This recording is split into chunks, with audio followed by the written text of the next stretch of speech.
الحمد لله رب العالمين والعاقبة للمتقين الصلاة والسلام على أشرف الأنبياء والمرسلين نبينا محمد وعلى آله وصحبه أجمعين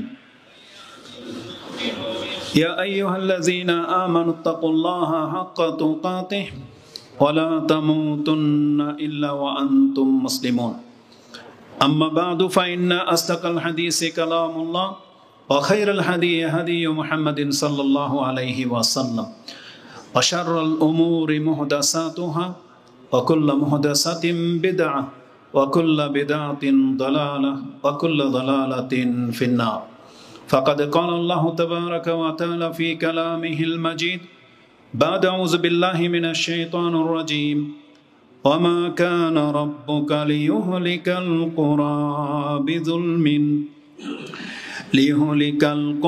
بظلم وأهلها مصلحون.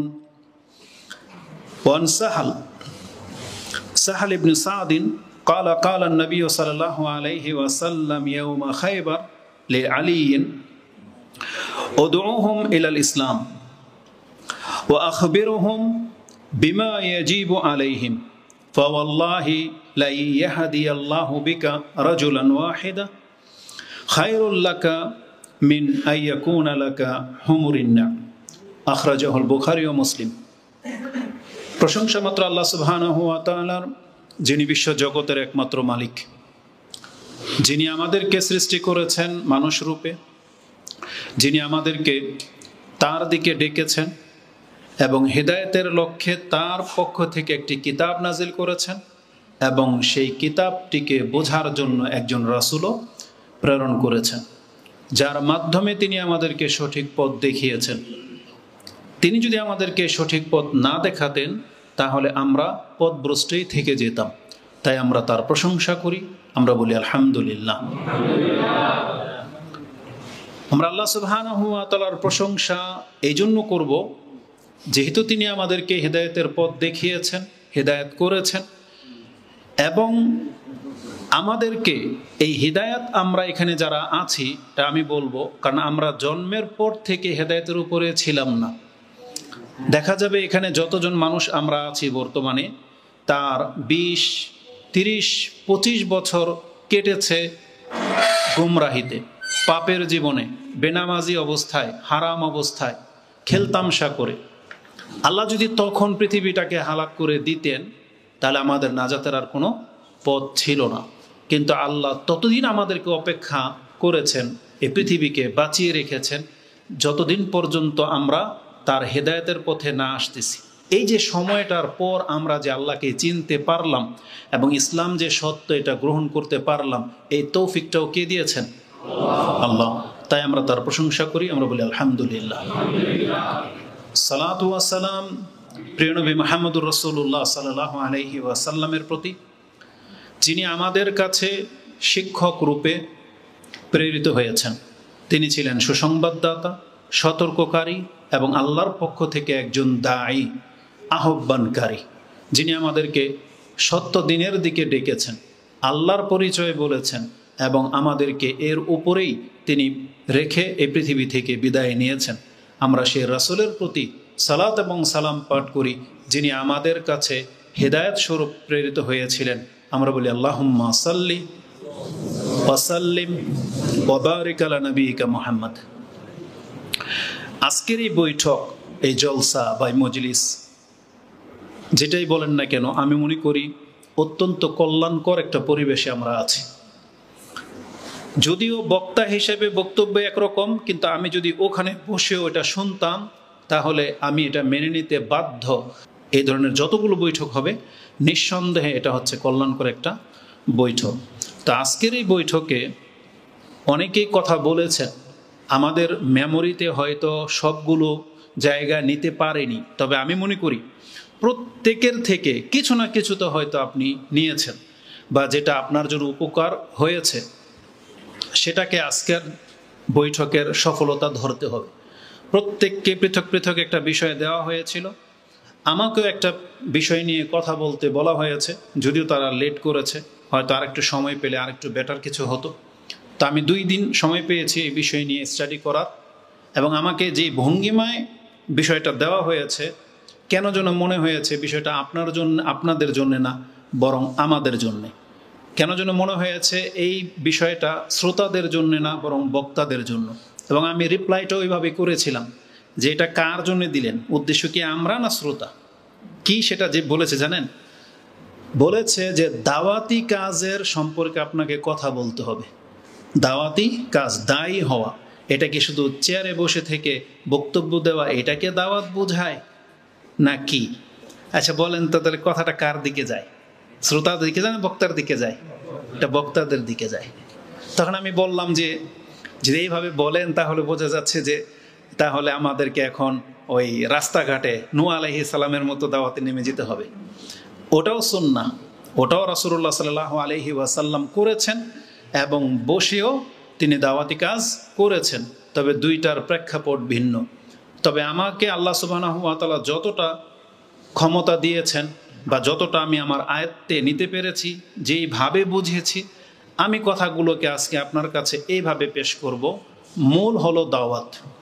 এখন এই দাওয়াতকে কেন্দ্র করে কত অ্যাঙ্গেলে কথা বলা যায় তা থেকে 2-1টা ইঙ্গিত দেব আপনাকে। যেমন আজকের বক্তব্যটা থাকবে দাওয়াত মূলত কি, কিসের দাওয়াত, উদ্দেশ্য কি, কে করবে এই দাওয়াত, কার জন্য করবে, এটা কি খাসভাবে কোনো এক শ্রেণীর মানুষ বা কোনো এক ব্যক্তির কাজ, না এটা কার কাজ? এই দাওয়াত যখন দেওয়া হয়, আপনি যে শুনলেন এই দাওয়াতটা আপনি কিভাবে নিচ্ছেন, এই কথাগুলোকে আপনি কিভাবে মূল্যায়ন করতেছেন? যদি এই দাওয়াতকে আপনি অ্যাকসেপ্ট করে থাকেন তাহলে আপনার চরিত্র এমন কেন? শ্রোতা হিসাবে আপনার ভূমিকা কি? এই কয়েকটা পয়েন্ট নিয়ে আজকের আলোচনাটা থাকবে। তো আমি আল্লাহ সুবহানাহু ওয়া তাআলার কাছে দোয়া করি যাতে বিশেষ করে বিষয়গুলোকে আমি সহজভাবে আপনার কাছে দলিল ভিত্তিক পেশ করতে পারি। আল্লাহ যেন আমাদেরকে তৌফিক দান করেন। তো প্রথমে আমি যেটা সাজিয়েছি, যতগুলো কথা বলেছি যে দাওয়াত মানে কি, কে করবে, কাদের উদ্দেশ্যে করা হচ্ছে, যাদের উদ্দেশ্যে দাওয়াত দেওয়া হচ্ছে তাদের রিয়্যাক্ট কি, মানে তাদের ওপিনিয়নটা কি, এগুলো থাকবে আজকের আলোচনার মূল বিষয়। যখন আমি এভাবে ভাবছিলাম দেখলাম যে বিষয়টা অত্যন্ত কঠিন এবং অত্যন্ত গুরুত্বপূর্ণ। কঠিন এই জন্য যেহেতু কথা বলা যতটা সহজ, নিজের উপরে প্রয়োগ করা ততই কঠিন। আর একটা হাদিস তো আমাদের মাথায় সব সময় থাকে, যেহেতু বলা হয়েছে কিয়ামতের মাঠে শহীদকে বলা হবে, কারিকে বলা হবে যে তুমি কি করেছো, সে জবাব দেবে, কিন্তু আল্লাহ সেটাকে প্রত্যাখ্যান করবে। তো আমরা আল্লাহর কাছে দোয়া করি যাদেরটা প্রত্যাখ্যান করা হবে আমরা যেন তাদের অন্তর্ভুক্ত না হই। আমরা যা বলি এটা যেন আমাদের জীবনে এবং আমাদের জাতির জন্য যেন কল্যাণকর হয়, আল্লাহ তুমি কবুল করো। এবং আরেকটা হাদিস খুব বেশি মনে পড়ে আমার লাইফে, সেটা হচ্ছে রাসূল বলেছেন আল্লাহ এই দিনের কাজ করিয়ে নেবে বহু পাপীকে দিয়ে। আল্লাহ সুবহানাহু ওয়া তাআলা ইসলামের কাজ করিয়ে নেবেন, আবার অনেক পাপীকে দিয়েও করিয়ে নেবেন, অথচ লোকটা জাহান্নামী, কিন্তু তার দ্বারা ইসলামের অনেক বড় খেদমত হবে। আপনারা ভয় পান কিনা জানি না, এই কথা কিন্তু আমি অনেক ভয় পাই, কারণ আমরা তো আমাদের নেচার জানি, আমাদের রবও জানি। আমরা এখান থেকে মুক্ত না, মানে আমি মুক্ত না, যে আমি নিজেকে সাফাই গাচ্ছি না। আর আমাদের শেখেরা হয়তো তুলনামূলক তাদের পাপ নাই বললেই চলে, বা তাদের ত্রুটি কম আমাদের তুলনায়, কিন্তু আমরা দিনের দাওয়াতি কাজ করতেছি, এটাতে কল্যাণ দেখতে পাচ্ছি। আমি আমার সম্পর্কে বলি, যেহেতু এটা দাওয়াতি ক্লাস, তো এখানে অনেক গোপন বিষয় আছে, প্রকাশ করাটা আমি দোষণীয় মনে করি না। যেমন বললাম আমি পাপী, তারপর দাওয়াতি কাজ করি। কেন? অনেক সময় এই দাওয়াতি কাজ করতে গিয়ে টাকা পয়সা নিয়ে অনেক খোটা খেতে হয়েছে, শুনতে হয়, এখনো শুনতে হয়। কিছুদিন আগে তো পাবনার এক মসজিদের লোক 4000 টাকা খুতবায় দিয়েছে, কথা প্রকাশ্যে সে নেটে বলেছে যে 4000 টাকা দিয়েছি তাও তার হয় নাই, অথচ আমি গিয়েছি নারায়ণগঞ্জ থেকে। যাই হোক, এই যে খোটাগুলো দেয়, তখন এক পর্যায়ে ইচ্ছা হয় যে আর বক্তব্যই করব না। কেন? আমরা অত ধনীও না, আবার একেবারে মাটিতে গড়াগড়ি না খেয়ে গড়াগড়ি করা ব্যক্তিও না। আমরা ছোট থেকে আলহামদুলিল্লাহ একটা পজিশনে বড় হয়েছি, অভাব খুব কমই আমাদের জীবনে এসেছে আলহামদুলিল্লাহ। তার মানে আমি বোঝাতে চেয়েছি, যদি আমি দাওয়াতি ফিল্ডে এইভাবে কাজ নাও করি, তার মানে আমার সংসার চলে যাবে, আল্লাহ চালাবেন, যেভাবে আপনাদের অনেকেই করেন না কিন্তু চলে যাচ্ছে। কিন্তু কেন দাওয়াতি কাজ করি, এখন পর্যন্ত টিকে আছি বা করতে হবে আমাকে বক্তব্য, মানুষ যতই লানতান করুক না কেন। অনেক মানুষ আছে যে আমাদের সার্টিফিকেট নিয়ে আমাদেরকে তিরস্কার করেছে, উচ্চারণ নিয়ে আমাকে তিরস্কার করা হয়, আমি মেনে নিয়েছি। তারপরও কেন দাওয়াতি কাজ করতেছি বা যতটুকু শেখার চেষ্টা করি, আমি দেখতে পাচ্ছি বক্তব্য করতে হবে এই ইন্টেনশন থাকার কারণে যতটুকু আমি পড়ালেখা করি, যদি বক্তব্য আমাকে না করতে হয়, দেখা যাবে যে আমি হয়তো সাপ্তাহ পার হয়ে যাবে, আমি কিতাবের মধ্যে হাতই দেব। তাহলে বর্তমানে অন্যের নেগেটিভ কথা শোনার মাধ্যমে যে ক্ষতিটা আমার হয়, তার চাইতে অনেক বড় ক্ষতি হবে যখন আমি দাওয়াতি কাজ থেকে সরে যাব। এমনও হতে পারে যে ইবাদতগুলো আমি হাদিস জানার কারণে আমল করি বাধ্য হয়ে, হয়তো সেটা তখন আর করব না, তখন ইবাদতের মধ্যে শিথিলতা চলে আসবে। তার মানে আমি যেটা বোঝাতে চাচ্ছি আমাকে দিয়ে, যা দাওয়াতি কাজ যেই ব্যক্তি করবেন, আপনার লাইফটা সাধারণ লাইফ থাকবে না, আপনি বাধ্য হবেন কোনো কোনো কারণে ইবাদত করতে। আপনার অলসতা লাগবে, কিন্তু আপনার ইলমের কারণে, আপনার জ্ঞানের কারণে আল্লাহর কাছে জবাবদিহি তার একটা ব্যাপার চলে আসবে, তখন আপনার অনিচ্ছা হওয়া সত্ত্বেও সেই ইবাদতটা আপনি করবেন। দ্বিতীয় আরেকটা দিক হচ্ছে, অনেক পাপ আপনার দ্বারা থেমে যাবে, কারণ আপনি ফিল্ডে কথা বলেন, সবাই আপনাকে চিনে, ইসলামিক একটা প্রচার প্রসার বা একটা মুসলিম হিসেবে আপনাকে চিনে। যেহেতু আমাদের অধিকাংশ পুরো বাংলাদেশের মানুষ কিন্তু মুসলিম না, হিন্দুরা যদি আমাদেরকে মুসলমান মনে করতো তাহলে আমাদেরকে দেখলেও 7 গ্লাস পানি খেত, ওই রাস্তা ছেড়ে দিত।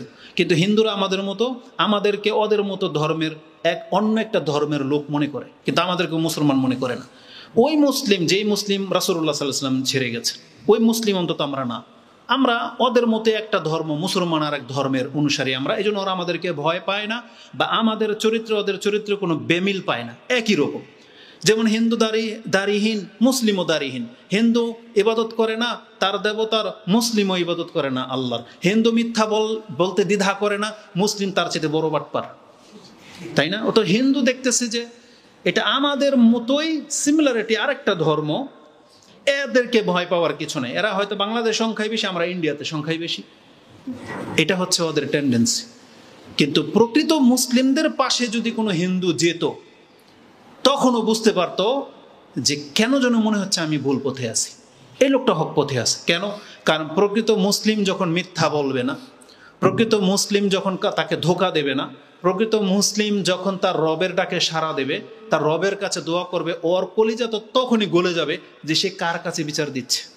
কিন্তু আমরা এটা করি না, এজন্য আমাদেরকে দেখে অমুসলিমরা ভয় পায় না। তো আমি শুরুতেই কথাগুলো এই জন্য বলতেছি, মূল বিষয়টা হচ্ছে, থিমটা এরকম হবে, আপনি যদি দাওয়াতি কাজ করেন, একটা আপনার এলেম বাড়বে, ইবাদতও বাড়বে, এবং আপনার পাপ কমবে। সেটা কিসের ভিত্তিতে? শুধুমাত্র অন্যের তানা তিরস্কারের ভিত্তিতে, যে আমি যে কথা বললাম, বড় বড় কথা বলি, তা আমার লগের বন্ধুরাই তো আমাকে তিরস্কার করবে, শুধু বক্তাই বা বলেই, হাদিস বলে, কিন্তু আমল নাই। যেমন আজকে একটা সময় বলেছিলাম যে আমরা সবাই বিয়ে করব, বিয়ে দিব, কারো বোন বিয়ে দিবেন, কেউ বিয়ে, কারো ভাই বা বন্ধু বিয়ে করবেন। বলতেছেন যে ওর কাছেই বলতেছেন যে আমার জন্য একটা ভালো পাত্রী দেখো, বা আপনি আপনার বোন সম্পর্কে বলতেছেন এমন ছেলেকে যে বিয়ের জন্য পাত্রী খুঁজতেছে, বলতেছেন আমার বোনের জন্য একটা ভালো পাত্র দেখো। তাহলে আপনি ওকে কেন দিলেন না? ওকে কেন আপনি যোগ্য মনে করতেছেন না? ও কেন আপনার বোনকে বিয়ে করতে চাচ্ছে না? তার মানে আপনাদের দুইজনের সম্পর্কটা কি? মূলত সে যে ক্যাটাগরির চাচ্ছে, আপনি সেই যোগ্যতায় আসতে পারেন নাই। যদিও বন্ধু, মুখ চিনা, অনেক কাজে হেল্প হয়, সেই জন্য সে বন্ধুত্ব ছাড়তে পারতেছে না, কিন্তু চরিত্রগতভাবে সে আপনাকে অ্যাকসেপ্টও করতে পারতেছে না। তাহলে আমরা এই চরিত্রের কেন? তো এই জিনিসগুলো থেমে যাবে দাওয়াতি কাজ করলে, এটা হচ্ছে সবচেয়ে বড় দিক। এই জন্য আমি এখন পর্যন্ত বক্তব্যে টিকে আছি, নাহলে বহু আগেই আমি হয়তো বক্তব্য ছেড়ে দিতাম, কারণ মানুষের এই সমস্ত নোংরামি, এই টিটকারিমূলক কথা, এটা সহ্য হয় না। তবে তারপর আলহামদুলিল্লাহ, ভিউর ব্যাপার যদি বলেন, আমি একদিন দেখেছিলাম শেখ সুদাইস হাফেজাহুল্লাহ, তার এক বক্তব্যের মধ্যে 25K হচ্ছে লাইক, তার মধ্যে 8K হচ্ছে আনলাইক। কার বক্তব্যে? কাবার ইমাম, একজন কাবার ইমাম, যার কেরাত হাজারো মানুষ পছন্দ করে, কিন্তু তার বক্তব্যের মধ্যে কত হাজার আনলাইক? 8,000। তা আমি চিন্তা করে দেখলাম যে কাবা শরীফের ইমামেরও যদি 8 লাখ শত্রু থাকতে পারে, 8,000, তাহলে আমি মাহমুদের শত্রু যদি পুরো বাংলা হয়ে যায়, এটা বিস্ময়কর কোনো ব্যাপার না। এটা একটা আমার নজরে এখনো আছে। আরেকটা দৃষ্টিভঙ্গি হচ্ছে, তৎ সময়ে দেখেছি ল্যাংটার মেলা হচ্ছে আর মানুষ লাইন ধরে ল্যাংটার মেলায় যাচ্ছে, তখন আমি এই দাওয়াতি কাজে বা বক্তব্যে জমে গেলাম। কেন? বুঝতে পেরেছি যে যেই দেশে ল্যাংটার ও মুরিদ থাকে, ল্যাংটাকে মেনে নেওয়ার মতো লোক আছে, ইনশাল্লাহ আমার কথা গ্রহণযোগ্যতা পাবে, এরকম হাজারো মানুষ আমি পাবো। যদি সে ল্যাংটা হওয়ার পরে অনুসারী পায়, তাহলে আমি কোরআন হাদিস বলে অনুসারী পাবো না? তা আলহামদুলিল্লাহ আমাদের কথা ভালো পাচ্ছেন, এবং আমার বক্তব্য যারা নিয়মিত শোনেন বা দেখেন টাইমলাইনে, আপনি প্রমাণ করতে পারবেন না যে কোনো একটা বক্তব্যে হয় কোরআন হাদিস ছাড়া নিজের ব্যক্তিগত কোনো যুক্তি আমি পেশ করেছি। এটা আমার চরিত্রে নাই, বরং আমি আজ পর্যন্ত কোনো কবিতাও মুখস্থ করিনি। অনেকে আছে না, দেখবেন না বক্তব্যে শের শায়রি বলে, আমি বলি না। কেন? আমি চেষ্টা করলে পারবো না? পারবো, কিন্তু আমি বলি না। কারণ আমি আজকের বক্তব্যটাই দাওয়াত নিয়ে লিখেছি, তাতে আমি 2 ঘন্টা কভার করতে পারবো না। এখানে হাদিস কোরআন ছাড়ার একটা কথাও নাই। তারপরও তাহলে সেখানে আমাকে শের শায়রি লাগাইতে হবে কেন, যেখানে কোরআনে যথেষ্ট কথা আছে? বরং এই মর্মেই তো কোরআনটাই তো দাওয়াতের কিতাব, তাই না? এই দাওয়াতটা কে দিয়েছে? আল্লাহ সুবহানাহু ওয়া তাআলা। স্বয়ং আল্লাহ দাওয়াত দিয়েছেন এই বাক্যগুলো দিয়ে। তা আল্লাহর চাইতে রাসূলুল্লাহ সাল্লাল্লাহু আলাইহি ওয়াসাল্লামের এত শত হাদিস থাকতে আর কার কথার প্রয়োজন হতে পারে? আমি মনে করি এর বিকল্প কিছু নাই। তবে অন্যের কথা আসতে পারে সহায়ক হিসেবে, অর্থটা বোঝার জন্য। যেমন আমাদের ভাই একটু আগে বক্তব্য করে গেছেন ওসিয়ুজ্জামান, তিনি ইবনে তাইমিয়া রাহিমাহুল্লাহর একটা উক্তি করেছেন যে তিনি ইবাদতের সংজ্ঞা এই করেছেন যে ইবাদতের সংজ্ঞা কি? যে আল্লাহ এবং তার রাসূলের কথা মোতাবিক আপনাকে ইবাদত করে যাওয়া, প্রকাশ্য হোক গোপন হোক।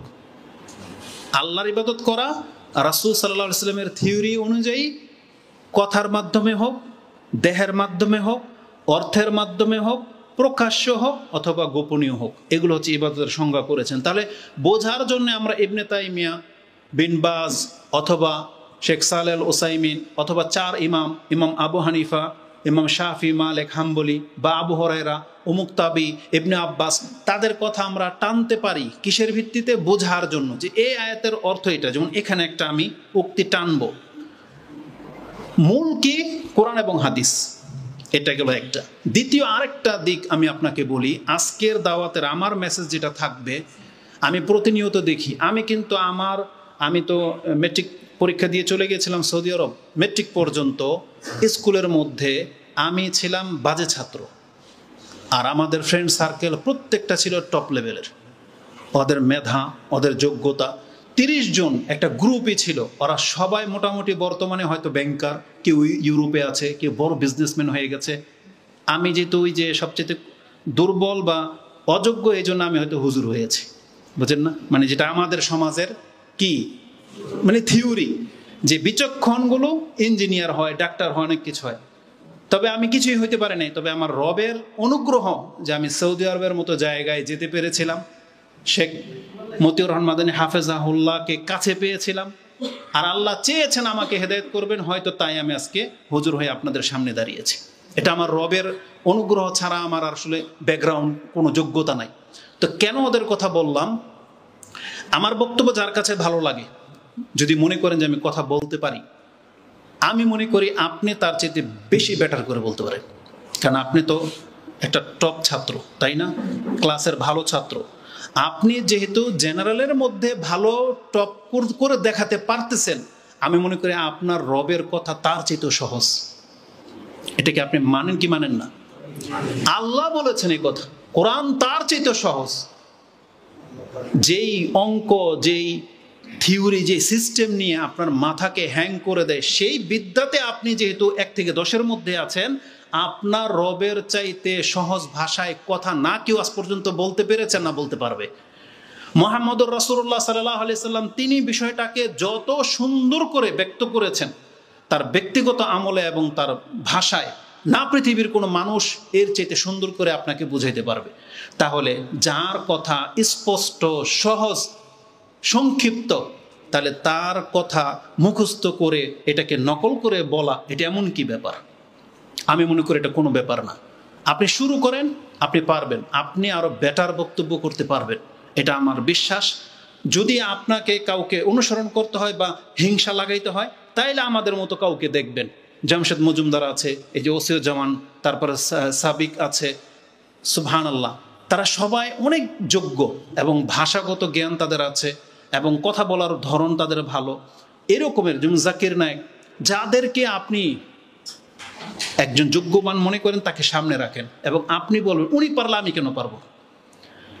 আপনাকে আরেকটা কথা বলি, আমি বক্তব্য ফিল্ডার আসার আগে আমি যখন নিচে বসে, এটা একটা হিংসামূলক কথা বলি, আমি যখন নিচে বসে কথা শুনতাম না, এমন বহু বক্তার বক্তব্য আমি শুনেছি যার আগামাথা মিল নাই, কিন্তু সে ওয়াইজ, আর কি যে বলে মানে মিল পাচ্ছি না। তখন আমার কাছে আফসোস হতো যে এই যে বিষয়টা নিয়ে কথা বলতেছে, তুমি এইভাবে না বলে কোরআনের এই আয়াতটা তো বলতে পারতো, এখানে সে একটা যুক্তি বা একটা কিচ্ছা লাগিয়ে দিল। ওই তখন থেকে আমি নিজে নিজে বাসায় কিন্তু প্র্যাকটিস করতাম, যা দেখি আমি এই বিষয়টা নিয়ে নিজে নিজে নোট করতাম। আমি কোনোদিন জানতাম না যে আমার এই বক্তব্যও পেশ করার মতন কোনোদিন এই সুযোগ আমি পাবো, কিন্তু আমার নোট আমি আগে থেকেই সৌদি আরব থাকতেই তৈরি করতাম। শেখ মুজিবুর মাদানী হাফেজাহুল্লাহ, তিনি যখন ব্যস্ত থাকতেন, ওনার বা কথা বলার প্রয়োজন হতো, উনি ওনার কম্পিউটার থেকে একটা বিষয় দিত যে কী বিষয় নিয়ে তুমি কথা বলতে চাও, তওবা, মানে যেগুলো সহজ, যেগুলো হয়তো ফতুয়ার ব্যাপার না, এই সব বিষয় নিয়ে কথা বলতাম এবং নোট তৈরি করতাম। কি থাকতো, আপনি শুরুই করবেন একটা আয়াত দিয়ে, কোন আয়াতটা এই বিষয়ে আপনি জানেন, ওই আয়াতের তাফসীর পড়েন, দেখবেন ইমামরাই আপনার জন্য সহজ করে দিয়েছে, কোরআনের আরো কতগুলো আয়াত সেখানে পেশ করে দিয়েছে, এই রিলেটেড হাদিস তারা পেশ করে দিয়েছে। এখন সেটা আপনি বুঝেন, বোঝার পরে আপনি সেটাকে প্রয়োগ করেন। আর বর্তমানে আরেকটা সহজ আমি রাস্তা পেলাম, আমি মাঝে মাঝে এমনিতেই পরীক্ষামূলক ওই যে চ্যাট জিপিটি যেটাকে বলে না, এটাতে লিখে দেখেছি। গত খুতবা লিখলাম যে গায়রতার দায় সম্পর্কে আপনি কি জানেন একটু বলেন তো। তোর তথ্যগুলো আমার ভালো লেগেছে, আপাতত আমার ভালো লেগেছে। কেন? কারণ আমি দলিলগুলা জানি। কিন্তু ভয় কোন জায়গায়, যা দেবে তাই আপনি ব্যবহার করবেন না, কারণ এখানে ম্যাক্সিমাম হাদিস সহির সাথে দুর্বল এবং জাল হাদিসও কিন্তু সে পেশ করে। তার মানে ওর মেমোরিতে যা দিয়ে দেওয়া হয়েছে ও তো কিন্তু আপনার কাছে তাই দিবে। তাই বলে যে আপনি হাদিস মেরে দিবেন না, এটা করবেন না। কারণ আমি গতকালকের ব্যাপার যেটা বললাম, সে দুই একটা হাদিস পেশ করেছে, তার মধ্যে দুইটাই ছিল জয়ীফ। তাহলে আমরা তো সেটা জানি বিদায় বা কম্পিউটারে সার্চ করে দেখতে পাই, এই জন্য ব্যক্ত করি না। তো এটার আপনি সহায়তা নিতে পারেন। নিয়ে যখন সে হাদিস পেশ করবে, হাদিসটাকে একটু যাচাই করে নেবেন যে হাদিসটাকে সহি দিল না দুর্বল দিল। দুর্বল দিলে রেখে দেন, সহি হলে নিয়ে নেন, কিন্তু আপনার নোট করতে সহজ হবে। এইভাবে আপনি দাওয়াতি কাজ করতে পারেন। আমি জাস্ট এটা বোঝাতে চাইলাম, প্রথমে এখানে এই কথাগুলো হয়তো বক্তব্যের ঢুকলে সেটা হয়তো মিস হয়ে যাবে, ছুটে যাবে, কিন্তু আপনাকে উৎসাহিত করার জন্য বললাম। হতে পারে আজকের এই কথাগুলো যদি আপনি অন্তর দিয়ে নেন, আমি মনে করি এখান থেকে 10 জন বক্তা কালকে বেরোবে ইনশাআল্লাহ। এই জন্য আপনারা পিছনে হয়েন না, নিজে নিজে ঘরের ভিতরে একা একা আয়নার সামনে বক্তব্য করবেন, আমাদের ভুল ধরবেন যে হুজুর তো এটা ভুল বলছে, এইটা হবে। আপনি নিজে এটাকে প্রোটেক্ট করার চেষ্টা করেন নিজে নিজে, তাহলে দেখবেন ইনশাল্লাহ আপনি আরো বেটার কিছু জাতিকে দিতে পারবেন। এই জন্য আজকের বক্তব্যের একটা পয়েন্ট হলো দাওয়াতি কাজ করবে কে। এখন দেখেন এখানে আপনার অংশ আছে কিনা। এবার চলুন আমরা দেখি কি নোট করেছে আপনার জন্য। প্রথমে আসুন, আমাদেরকে জানতে হবে এই যে দাওয়াতি কাজ আমরা বলতেছি, এটা একটা দাওয়াতি কাজ। আপনি কি জানেন সেম চেহারার সেম বৈঠক এইরকমই আরো বহু দল, তারাও কিন্তু দাওয়াতি কাজের নামে এই জমিনে কাজ করে যাচ্ছে। শেখ ওসিউজ্জামান তিনি তাওহীদের বক্তব্য করতে গিয়ে কিছু সংগঠনের দিকে ইঙ্গিত করেছেন, যাদেরকে আমরা চিনি, নাম না বললেও আপনারা জানেন। তাদেরটাই হক দল, তারাই হক পথে, তারাই রাষ্ট্র ক্ষমতায় যাবে, এরকমের বহু ভঙ্গিমা নিয়ে তারা মাঠে খুব অ্যাক্টিভের সাথে আছে। হক আর বাতিল বলে যদি কোনো কথা থাকে জেনে নেন, আপনি হক হলে এটা হক হবে না, এটা জেনে রাখেন। আজকের কথা আপনার কাছে তিতা লাগলেও আপনি জেনে নেন, হক দুই রকম জিনিস হক হয় না, হক একটা হবে। হক একটা হবে, হয় গণতন্ত্র হক, সেটা হুজুররা করলে হক, আমলিক বিএনপি করলে না হক, যদি এটা আপনার থিওরি হয়ে থাকে তাহলে আমার কিছু বলার নাই। আর যদি মনে করেন যে না, সালাফি আলেমরা যারা বলতেছে গণতন্ত্র জায়েজই নাই, এই কথা হক হলে গণতন্ত্র যে কেউ করুক সে কোনোদিন হক হইতে পারে না। এই জন্য হক একটাই, আপনাকে সেই ওয়ে দিয়ে এগোইতে হবে। কে হক কে বাতিল, আমি যদি দুইটা দলের নাম বলি না, একজনের ফতোয়া আরেকজনের কাছ থেকে পেয়ে যাবেন। ধরে নেন, কথার কথা বলি দিই, যদিও রেকর্ডিং হচ্ছে, বাতিল দুইটা কথা বলি, বাতিল দুইটা দল, দেওয়ানবাগী আর ধরেন চরমোনাই। এখন আমাদেরকে জিজ্ঞেস করেন না দেওয়ানবাগী হক না বাতিল, এটা চরমোনাইয়ের ভাইয়ের কাছে জিজ্ঞেস করেন, আপনি জবাব পেয়ে যাবেন। পাবেন না? বাস আমি যেটা বোঝাতে চাইলাম, এটা হচ্ছে দাওয়াত। তাহলে কে কোন দিকে দাওয়াত দিচ্ছে এটা হচ্ছে মূল ফোকাস। তাহলে আমরা কিসের দাওয়াত দিই এটা আজকে আপনাকে দেখাবো, যে আমাদের দাওয়াতটা কিসের দাওয়াত হবে। মানে আপনি যে বলবেন যে আমি দাওয়াতি কাজ করি, আমি দায়ী ইলাল্লাহ, সবাই কিন্তু দায়ী ইলাল্লাহ, সবাই দায়ী ইলাল্লাহ, সবাই আল্লাহর দিকে ডাকে, সবার মাথায় টুপি দাড়িওয়ালা, বাংলার জমিনের যত ইসলামিক দল আছে সবাই নাকি দায়ী ইলাল্লাহ। কিন্তু একজন বলতেছে যে নবীকে নূর মানবেন, ও নামাজ পড়লো কাজ হইব না। বোঝেন কথা? ও কি, ও তো দায়ী ইলাল্লাহ, ও তো এই ভেষভূষা। আরেকটা নতুন করে এক বক্তা বেরিয়েছে এই কবর মাজার পূজারীদের মধ্য থেকে, ও সব কিছু নিচে নিচে ঠিক কয়, আছে না নাই? মানে এই দেখলাম একটা টিকটক শুরু হয়েছে। আচ্ছা, ওকে কি বলবেন? ওর চেহারা তো আমার চাইতে সুন্দর, তাই না?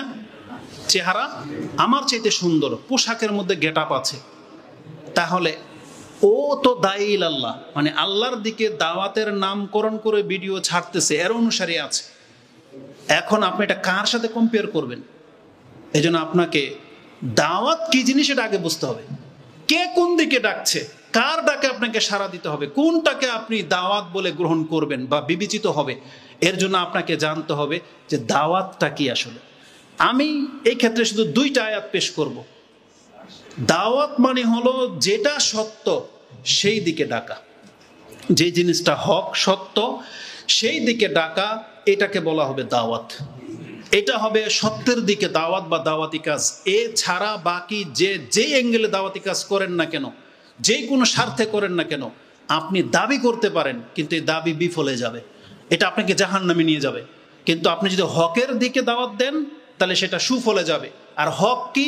কোরআনে আল্লাহ সুবহানাহু ওয়া তাআলা দুইটা আয়াত আমি আপনার কাছে পেশ করি। একটা সূরা নিসা 4 নম্বর সূরার 170 নম্বর আয়াত, এবং আল্লাহ সুবহানাহু ওয়া তাআলা সূরা ইউনুস 10 নম্বর সূরার একেবারে শেষে 108 নম্বর দুইটা আয়াত আমি আপনার কাছে পেশ করতেছি।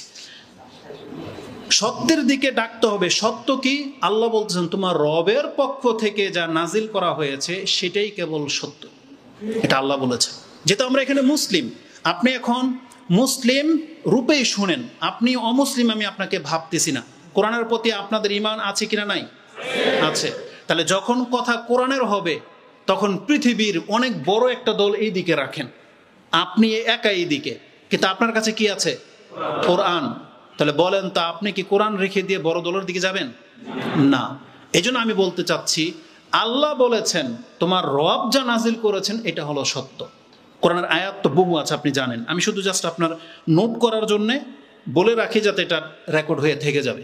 কোরআন আল্লাহ সুবহানাহু ওয়া তাআলা সূরা নিসার 170 নম্বর আয়াতে বলতেছেন, ইয়া আইয়ুহান নাস, হে মানুষ, কাদ জাআকুমুর রাসূলু বিল হক মির রাব্বিকুম, তোমাদের কাছে এই তো সত্য সহকারে একজন রাসূল এসে গেছেন। আর কার পক্ষ থেকে? বলা হয়েছে মির রাব্বিকুম, তোমার রবের পক্ষ থেকে।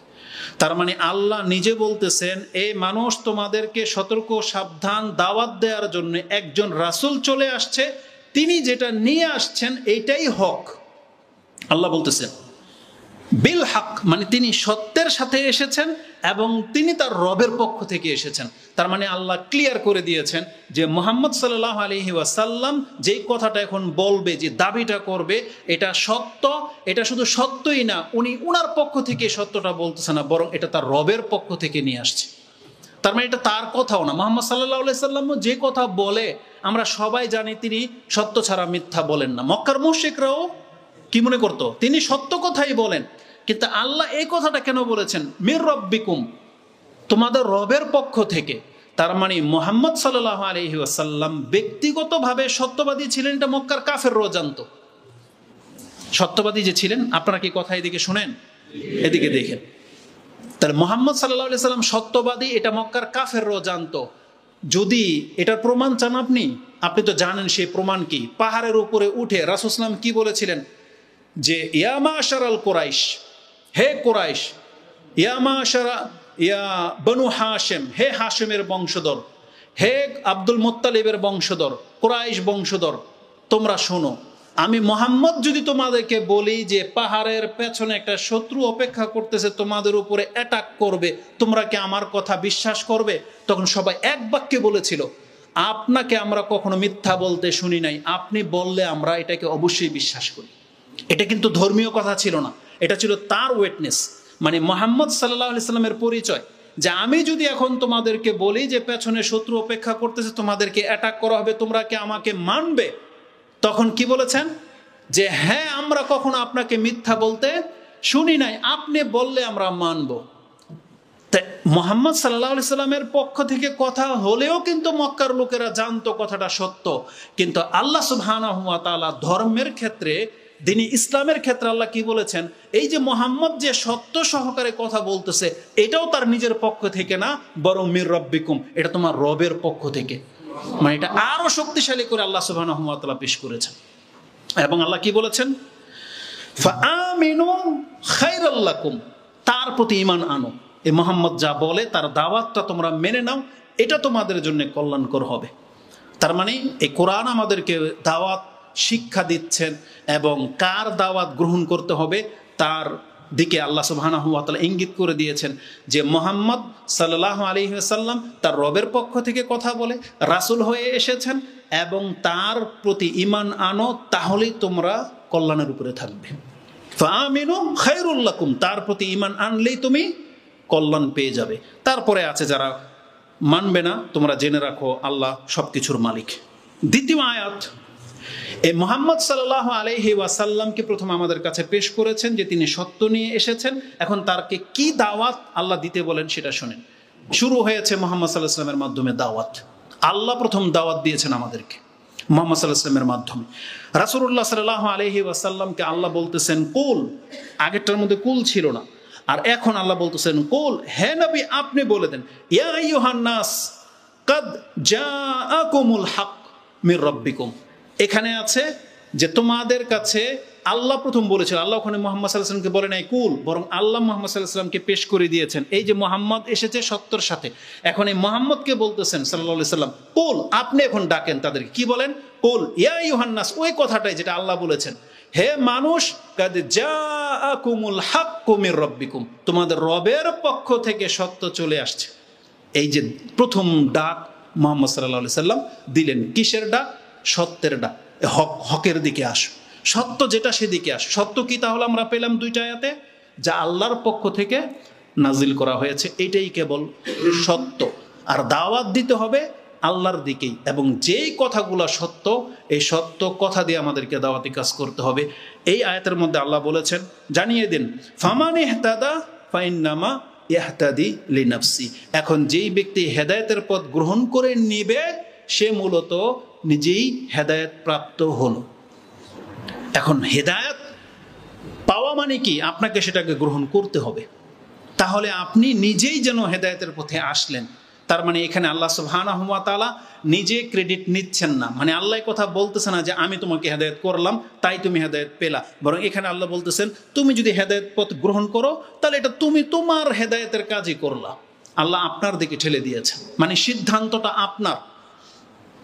যেমন একটু আগে ওসিউজ্জামান ভাই একটা বক্তব্যের মধ্যে এটা বলতেছিল, ওই যে আত্তাকওয়া হা হুনা, এ কথা বলতে গিয়ে তিনি একটা কথা বলেছিলেন যে জুব্বা আর গেঞ্জির উদাহরণ দিয়েছিলেন।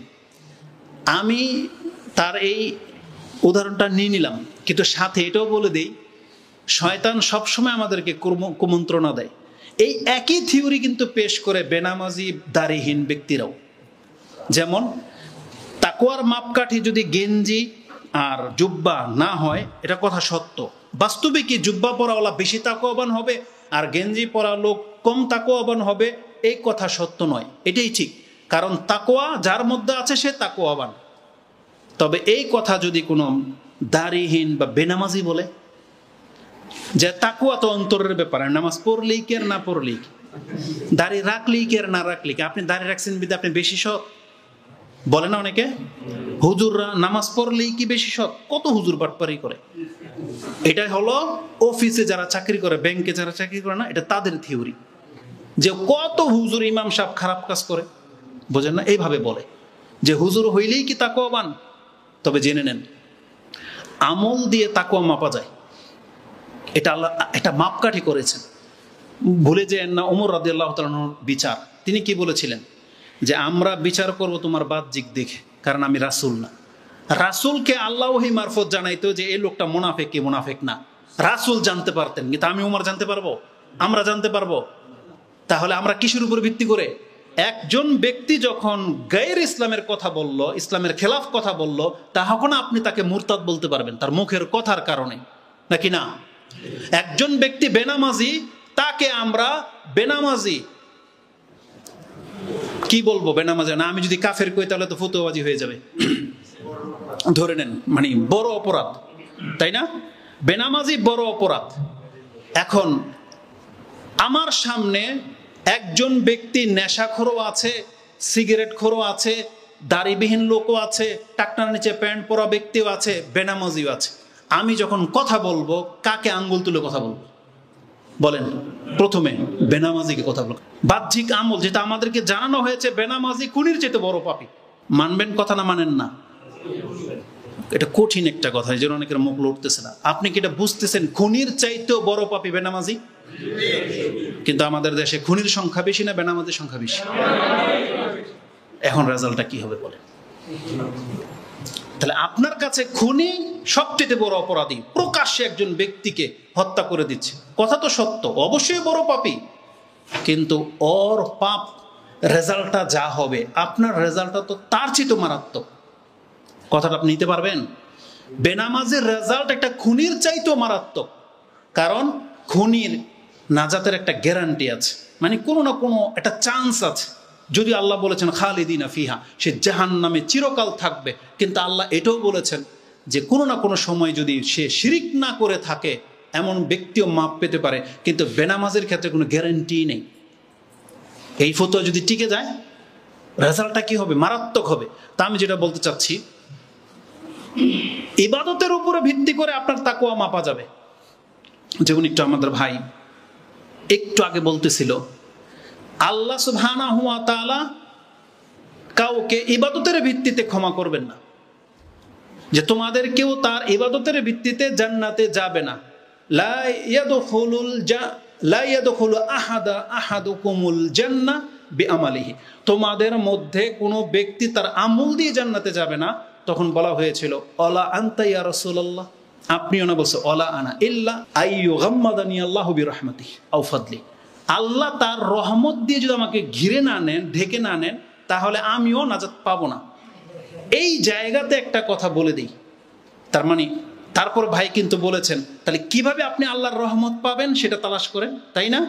কারণ আল্লাহ রহম যার উপরে করবে সে নাজাত পাবে, এটা যখন আল্লাহ জানিয়েছেন, কার উপরে রহমত করা হবে এটা কি আল্লাহ জানাই নাই? এটা আমি আপনাকে জানিয়ে দিই, এটা কোরআনে আল্লাহ সুবহানাহু ওয়া তাআলা জানিয়েছেন। কারা তারা? আমি তো হাফেজ না আসলে, তবে একটা আয়াত আপনাকে বের করে দেখিয়ে দিই। সূরা তাওবা, জানেন তো সূরা তাওবা নামের একটা তাওবা আছে, কত নাম্বার? 9, তার 71 নাম্বার একটা আয়াত দেখেন। আল্লাহ সুবহানাহু ওয়া তাআলা বলতেছেন ওয়াল মুমিনুনা ওয়াল মুমিনাতু বাদুহুম আউলিয়াউ বাদ, মুমিন পুরুষ মুমিন নারী একে অপরের কি? বন্ধু, একে অপরের বন্ধু। একে অপরে কি করে? মানুষকে ভালো কাজের আদেশ করে, মন্দ কাজ থেকে নিষেধ করে, এটা মুমিনের গুণ। মুমিন আরেক মুমিনকে দেখলে অন্যায় করতেছে বলবে যে ভাই এটা এটা নিও না, এটা জুলুম হচ্ছে। একজন মুমিন আরেকজন মুমিনকে দেখবে তুমি এটা কারটা ধরতেছো, এটা তোমার না। সে যত বড় ব্যক্তিত্বই হোক না কেন, যত বড় সন্ত্রাস চোর হোক না কেন, ওকে একজন মুমিন কি বলবে? যে এটা তোমার না। তারপরে নামাজে যাচ্ছে একজন মুমিন আরেকজনকে বলবে বসে আছেন চলেন নামাজে যাই, তার মানে একজন মুমিন আরেকজনকে বলবে। স্ত্রী স্বামীকে কি বলবে? তুমি শুয়ে আছো, আজান হয়ে গেছে, জামাত দাঁড়িয়েছে, তাড়াতাড়ি যাও, বলবে কিনা? স্বামী স্ত্রীকে বলবে তোমার টাইম পার হয়ে যাচ্ছে, রাখো তোমার চুল, আগে আগে জোহর পড়ো, বলবে কিনা? তাহলে বাদহুম আউলিয়া ও বাদ। একজন মুমিন যদি হয় তাহলে তাদের সংসারটা হচ্ছে এরকম।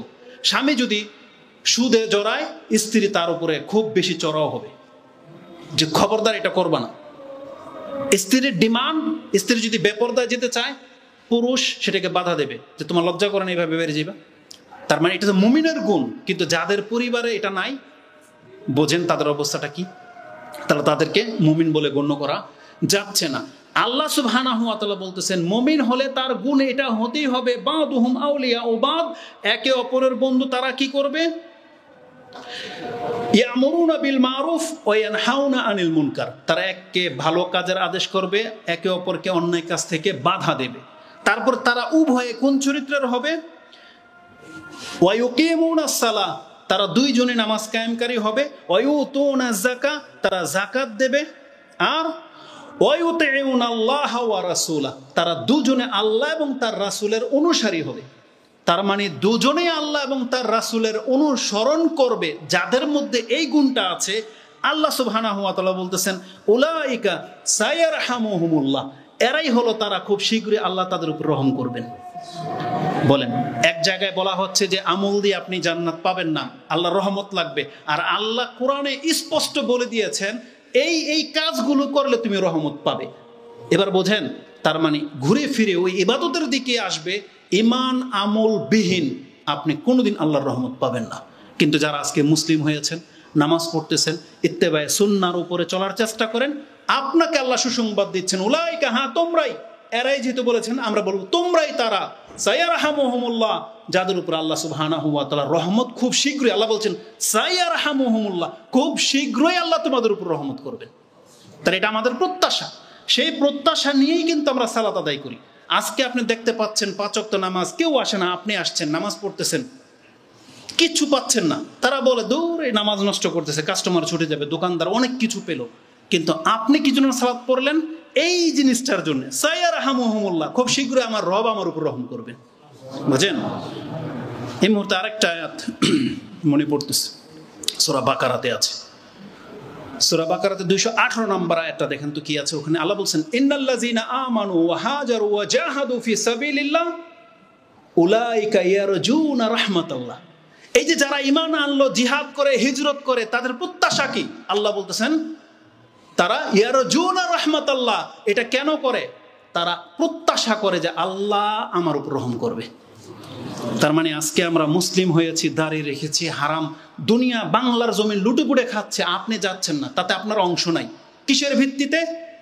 আল্লাহ এদেরকে বলতেছেন উলাইকা ইয়ারজুনা রাহমাতাল্লাহ, এরা আল্লাহর রহমত চায়। তার মানে যারা আল্লাহর রহমতের জন্য ইবাদত করে, আর আল্লাহ বলেছেন যাদের উপর আমি রহমত করব, তাহলে কথা তো স্পষ্ট। ইবাদত বিহীন আপনি কিভাবে এটা মানে সিদ্ধান্ত নিতে পারেন যেই ব্যক্তি সালাত পড়ে আল্লাহর রহমতের আশায়, আর আপনি সালাত না পড়ে আল্লাহর রহমতের প্রত্যাশা করেন? এটা কিভাবে হতে পারে?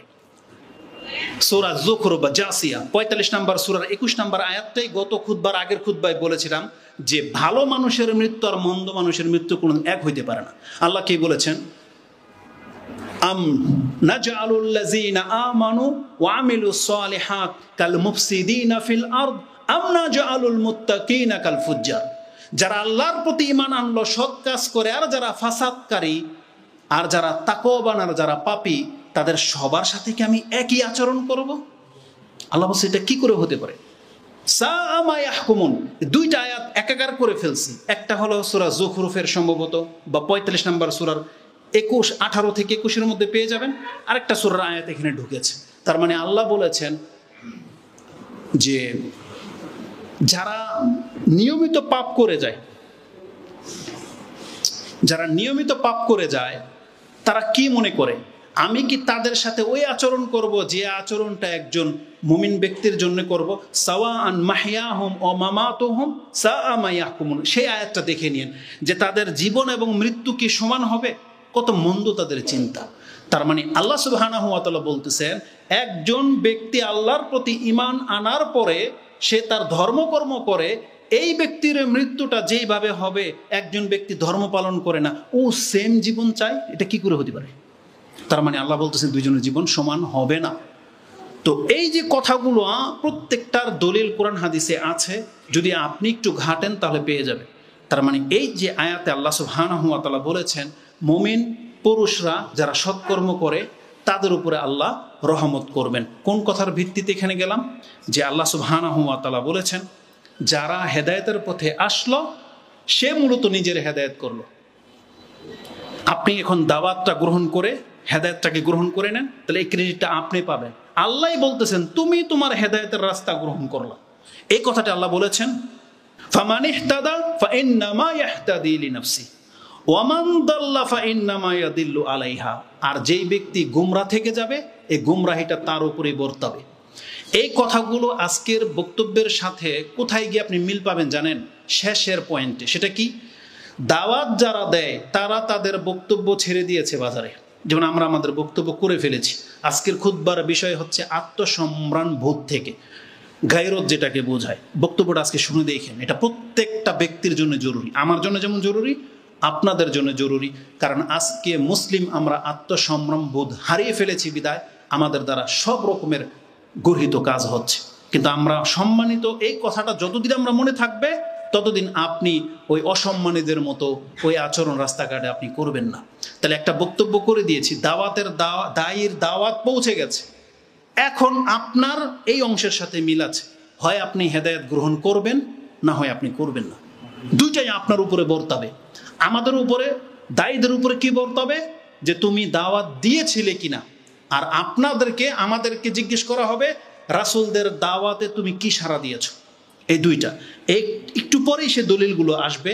আমি শুধু এখানে এই প্রথম পয়েন্টটা আপনার কাছে কি জন্য এতগুলো কথা বললাম, শুধু এটা বোঝানোর জন্য যে দাওয়াত দিতে হবে কোন দিকে? সত্যের দিকে। যেটা সত্য সেই দিকে দিতে হবে। এটা ধর্মীয় ক্ষেত্রে হোক, এটা দুনিয়াবি ক্ষেত্রে হোক, যেটা সত্য না আপনি আপনার মুখ থেকে সেই কথা কোনোদিন বলবেন না। এ প্রতিজ্ঞা করে নেন আজকে এখান থেকে, যে আমি সত্য কোনটা এটাই বলবো। তাহলে এখন আপনি সত্য যে বলবেন, তাহলে কোনটা সত্য এটা যাচাই করতে হবে কি হবে না? এটা এমনি হয়ে যাবে নাকি আপনাকে চেষ্টা করতে হবে? তাহলে আজকের বক্তব্যের প্রত্যেকটা ইঙ্গিত কিন্তু আপনি নিজে সাক্ষী দিচ্ছেন। আপনি আজকে এখান থেকে ওয়াদা করে নেবেন আমি দায়ী হব এবং আমি সত্যটা প্রচার করব। আর সত্যটা যে প্রচার করবেন সেটা কিভাবে ডিসাইড করবেন এই বাতিলের যুগে? তার মানে আপনাকে প্রচেষ্টা করতে হবে, শুনলেই প্রচার করবেন না। আমাদের কাছে বেশ কিছু মহিলারা ওই বিভিন্ন হুজুরদের ক্লিপ পাঠায় যে হুজুর এই দোয়াটা বলছে ঠিক কিনা, এই লেখাটা লিখছে এটা ঠিক কিনা, যে এসা মানে রাতবেলা আপনি নখ ভাঙবেন না, এতবার ওই যে এই না তয়না কাল কাউসার পড়লে যার নাম নিয়ে পড়বে সেই বসে যাবে। এই যে বক্তব্যগুলো তারা ছাড়ে আর বলে, তখন দুঃখ কি লাগে জানেন? দুঃখ লাগে হুজুরদের জন্য, দুঃখ লাগে এই শ্রোতার জন্য। এই শ্রোতা শুনবে ওনার কাছ থেকে সার্টিফাই আমার কাছে চাচ্ছে, বুঝেন রাগ হয় কিনা? আরে যখন বলে দিলাম যে এটা বাতিল কথা, জীবনের জন্য একই বাতিল করে দেন, ঝামেলা শেষ, একই বাতিল করে দেন। যেই ব্যক্তি বলতেছে যে কোরআন শবরাতের দিনও নাজিল হইতে পারে, যে এটা বলছে, আপনারা জানবেন হয়তো ভিডিও ক্লিপ দেখেছেন, ওকে লাইফ থেকে একবারে ক্রস করে দেন। ওর কোনটা সত্য কোনটা মিথ্যা বলার প্রশ্নই উঠলো না, তাহলে আপনি সেফ। যেই ব্যক্তির কথায় সংশয়, যেই ব্যক্তি বলতেছে যে মুহাম্মদ সাল্লাল্লাহু আলাইহি ওয়াসাল্লাম আপনি চলে যান, খাদিজা যদি জবাব দিতে না পারে আমি আল্লাহ তার জবাব দিয়ে দিচ্ছি, যেই বক্তা এটা বলল, এটার জাস্টিফাই আপনি আমাকে কেন জিজ্ঞেস করবেন? সালাফি আলেমকে কেন জিজ্ঞেস করবেন? যে বলছে প্রমাণ যদি হয়ে যায় এটা হাদিসই না, এটা বানোয়াট একটা কথা, তাহলে একে লাইফ থেকে ক্রস মেরে দেন। কিন্তু তাকে আপনি মজা লাগিয়ে নেন কেন? তাহলে আপনি কিভাবে হক জাস্টিফাই করবেন বলেন? এই জন্যে হক চিনতে হলে হক যারা বলে প্রমাণ হয়ে গেছে এই ব্যক্তিটা হক বলে, তার হাদিসগুলো আমি যাচাই করে দেখেছি সত্য, তাহলে আপনি তাদের সাথে লেগে যান। প্রমাণ হয়ে যাবে যে এরা অনেক সময় জাল আলফাল কথাবার্তা বলে, জীবনের জন্য তাদেরকে ক্রস মেরে দেন। তাহলে আপনার একটা সাইড কি হলো? নিরাপদ হয়ে গেল। মানে এই দিক দিয়ে একটা ছিদ্র ছিল, ছিদ্রটা আপনি বন্ধ করে দিলেন। মানে আপনি কোনোদিন কবর মাজার পূজারীর থেকে কোনো বক্তব্য নেবেন না, তার মানে একটা ফাটল বন্ধ। আপনার মধ্যে গুমরাহি ঢোকা, একটা সাইড বন্ধ।